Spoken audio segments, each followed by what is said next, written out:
एक समय की बात है। इज़राइल की धरती पर एक छोटा सा गांव था, नाज़रेत।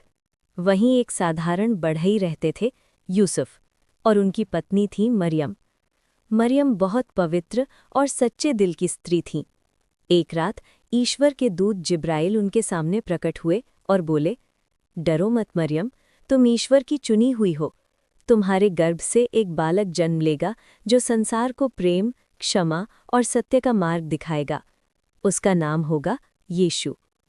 समय पूरा हुआ और यीशु का जन्म एक गौशाला में हुआ। राजा नहीं, महल नहीं, फिर भी स्वर्गदूतों ने आकाश में गाकर घोषणा की, धरती पर शांति हो और मनुष्यों पर परमेश्वर की कृपा। बचपन और सच्चाई की खोज। यीशु बचपन से ही अलग थे। वे झगड़ा नहीं करते, झूठ नहीं बोलते और हर किसी से प्रेम करते थे, चाहे वो गरीब हो, बीमार हो या पापी समझा जाने वाला इंसान। जब वे बड़े हुए तो उन्होंने लोगों के बीच जाना शुरू किया। वे कहते थे, परमेश्वर का राज्य तुम्हारे दिल के भीतर है। प्रेम और चमत्कार। यीशु ने भूखों को भोजन दिया, बीमारों को चंगा किया, अंधों को दृष्टि दी। लेकिन सबसे बड़ा चमत्कार ये था, उन्होंने टूटे हुए दिलों को जोड़ा।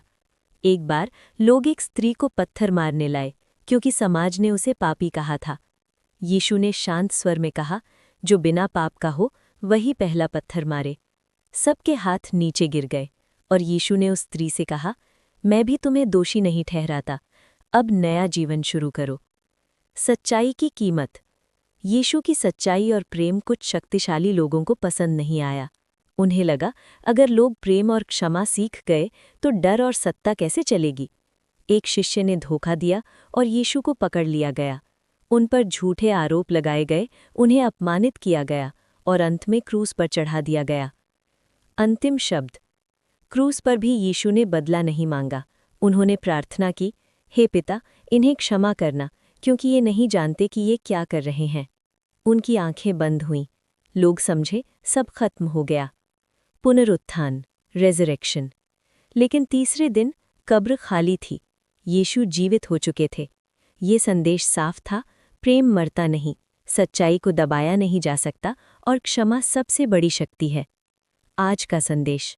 यीशु आज भी पूछते हैं, क्या तुम नफरत के बदले प्रेम चुनोगे? क्या तुम बदले के बदले क्षमा दोगे?